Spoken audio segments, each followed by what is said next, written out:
The studio lights hummed like distant thunder as the audience settled into their seats.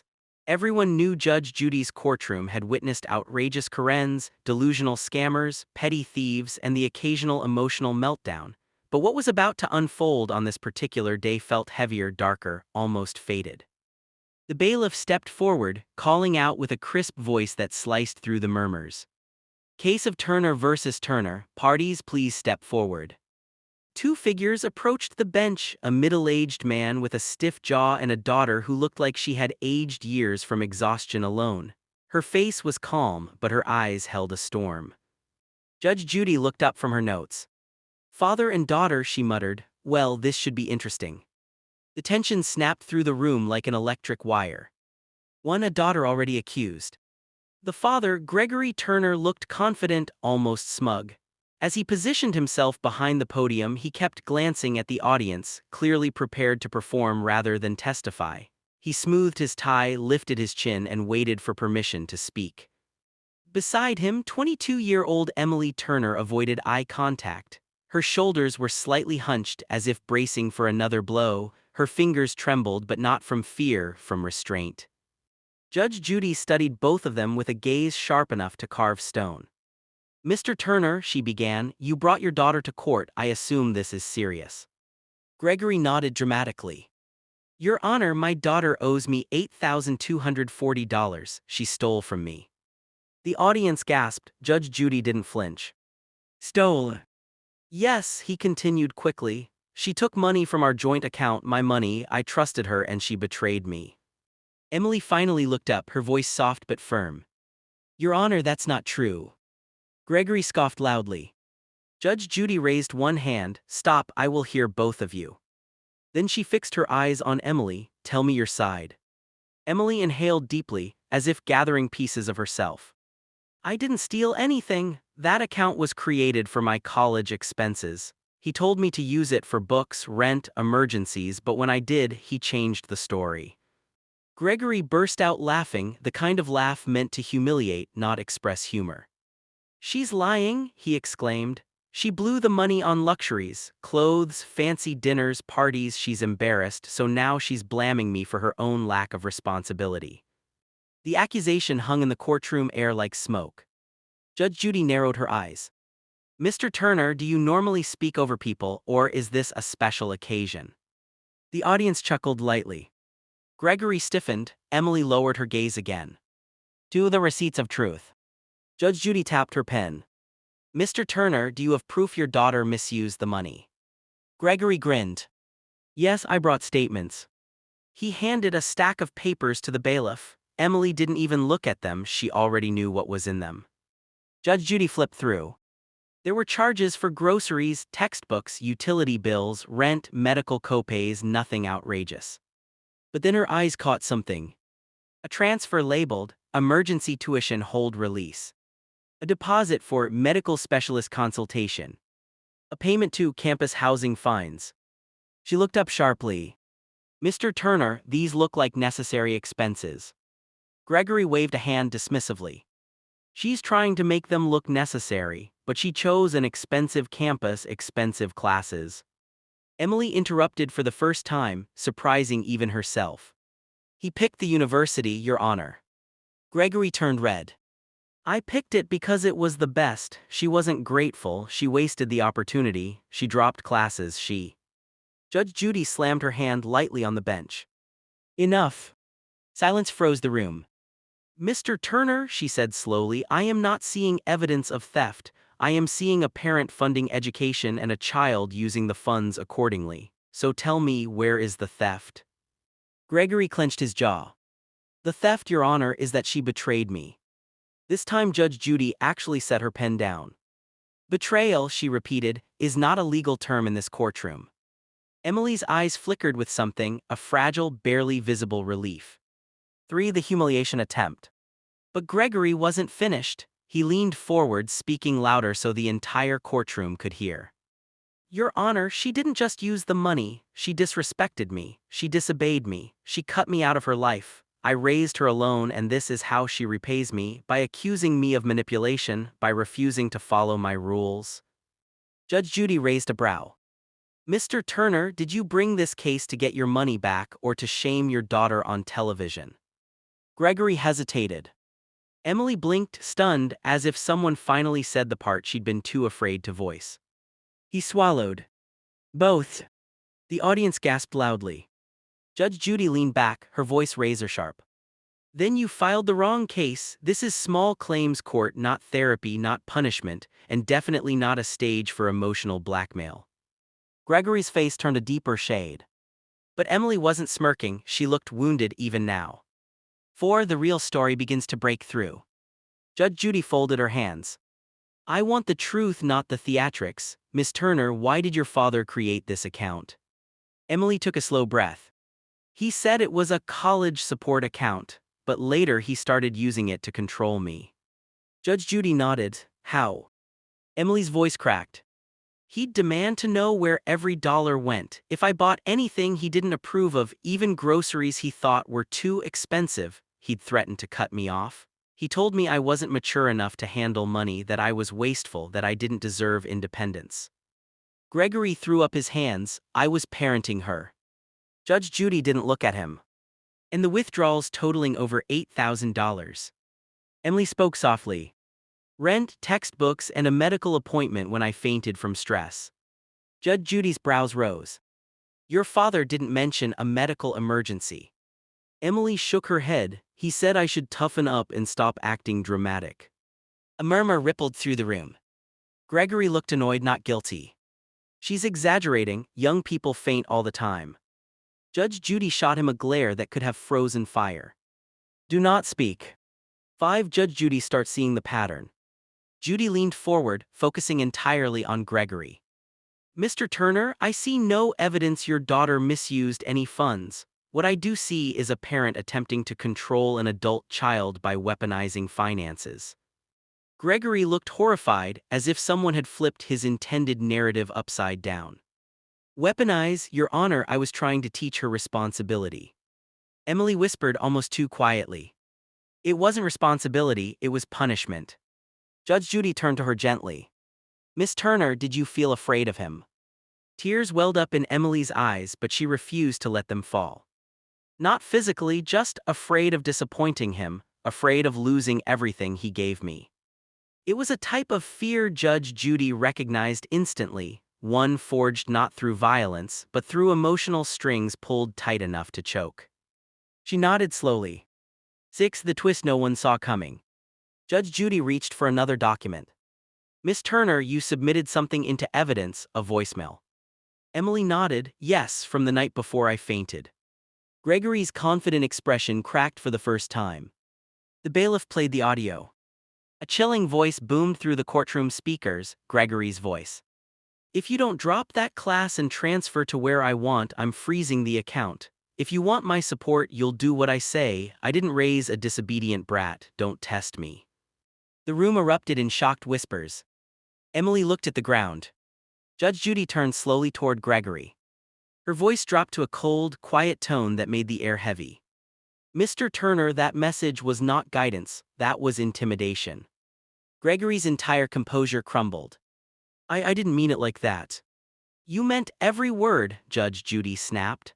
And you brought your daughter here today to assert that same control in front of millions of viewers. She pointed at the stack of statements. You claimed she stole from you, but the only person taking anything in this relationship was you. Emily covered her trembling mouth. Gregory tried to speak, but no words came out. 7. The audience feels the karma building. Judge Judy placed the papers aside. This court does not reward manipulation. Gregory clenched his fists.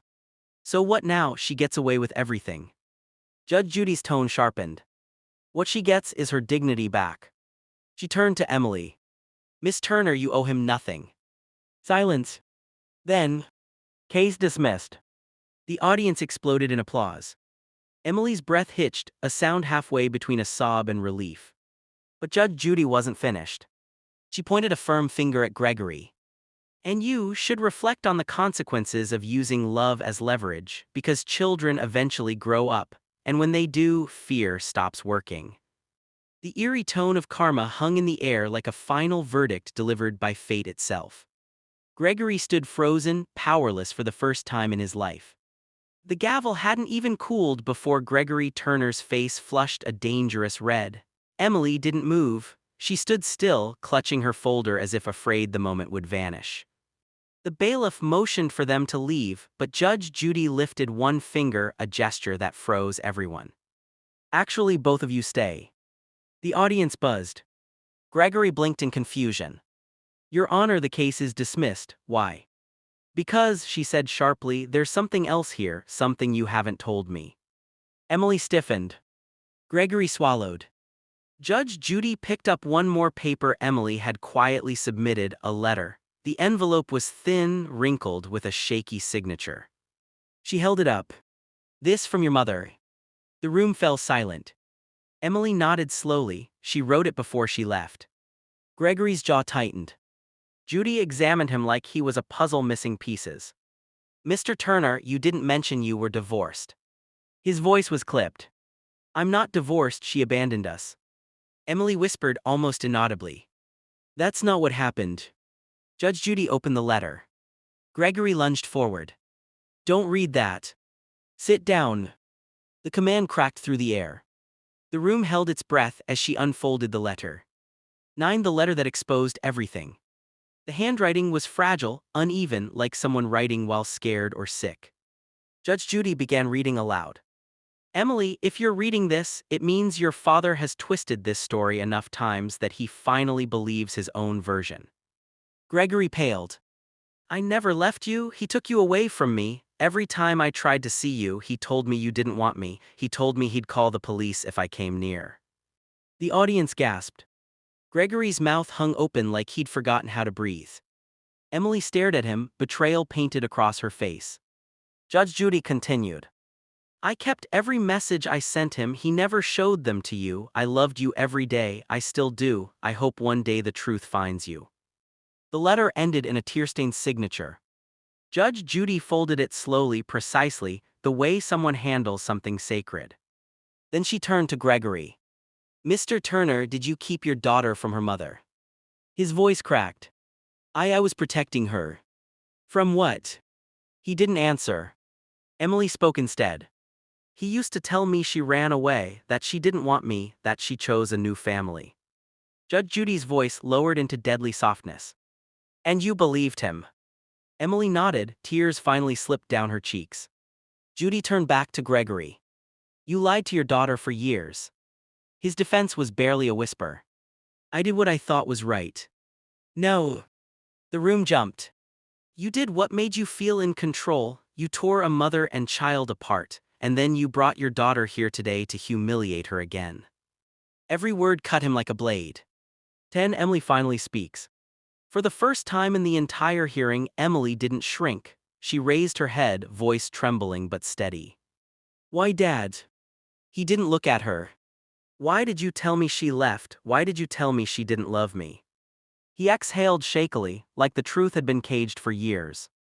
Because I was afraid. Emily blinked. Afraid of what? He still wouldn't meet her eyes. Afraid you'd choose her. The words hit like a falling chandelier, heavy, destructive, impossible to avoid. Emily covered her mouth. Judge Judy stared at him with something colder than anger. So you trapped her, you controlled her, you isolated her, and now you're shocked she wants independence. Gregory tried to speak but nothing came out. Mr. Turner, she continued, your daughter didn't steal from you, you stole from her, her mother, her childhood, her truth. Emily sobbed silently. 11. Gregory's lies begin to collapse in his own hands. Judge Judy motioned for the bailiff. Bring me the supplemental documents Miss Turner submitted, the text messages. Gregory tensed. The bailiff delivered a printed stack. Judge Judy flipped through them, her face tightening. Gregory whispered. You don't understand. She ignored him. Here's a message from your ex-wife asking to visit Emily when she was 12. You responded, stay away, she doesn't remember you and she's better off. Emily covered her ears, but the words had already pierced her. Judy continued. Here, another, she asked for a video call on Emily's 16th birthday. You told her Emily refused. Emily's voice cracked through her hands. I never refused. Gregory staggered back a step, like the truth finally struck him physically. Please, he whispered. Judge Judy's eyes sharpened. This isn't protection, this is psychological possession. The courtroom was dead silent. 12 eerie karma creeps in. Judge Judy set the papers down calmly. Mr. Turner, let me tell you something about karma. The audience leaned in. It doesn't always arrive loudly, sometimes it waits, quietly, patiently, until the day the truth walks into a courtroom and sits down on the witness stand. Gregory swallowed hard. Today is that day. Emily's breathing was shaky but steadying. Judge Judy pointed at Gregory. You spent years controlling her through fear and lies, and the moment she started breaking free. She tapped the bench lightly. You dragged her here on national television to shame her back into submission. Gregory looked shattered. I didn't mean. You did mean to, that's the problem. 13 Emily faces the last lie. Judge Judy turned to Emily. Miss Turner, I want you to ask him one question, the question you've been carrying for years. Emily hesitated. Ask him why. Emily's lips trembled. She whispered. Why wasn't I allowed to love her? The entire room seemed to inhale. Gregory squeezed his eyes shut, pained. Because I couldn't risk losing you too. Emily shook her head. You never lost me, you pushed me away. 14 Judge Judy delivers the final blow. Judge Judy lifted her chin slightly. Mr. Turner, do you know what the real cost of control is? He didn't answer. Everything you tried to keep. The words echoed. Emily wiped her tears. Judge Judy continued. You wanted power, you wanted obedience, you wanted her to rely on you so deeply she'd never walk away, but here's the irony. She met his eyes. You guaranteed she eventually would. Gregory looked like someone whose entire world had been crushed by the truth he created. I didn't want to be alone, he whispered. Judge Judy replied, voice low and eerie. And now you are. 15 Karma finishes the job. The bailiff stepped closer. Judge Judy looked at Emily. Miss Turner, you are free to leave, and for what it's worth, I think your mother would be proud of you. Emily nodded through tears. She gathered her papers and walked past her father. He reached out a hand weakly. Emily, please. She paused only for a second. Her voice was quiet, broken but resolute. You didn't lose me because of Mom, you lost me because of you. Then she walked out. The door closed behind her with a soft, unmistakable finality. Gregory sank into the chair. For the first time, he looked genuinely alone, stripped of his power, exposed by truth, sentenced by karma. Judge Judy's voice cut through the silence one last time. Mr. Turner, court is adjourned. The gavel struck. And with that, justice, eerie, heavy, inevitable, sealed his fate.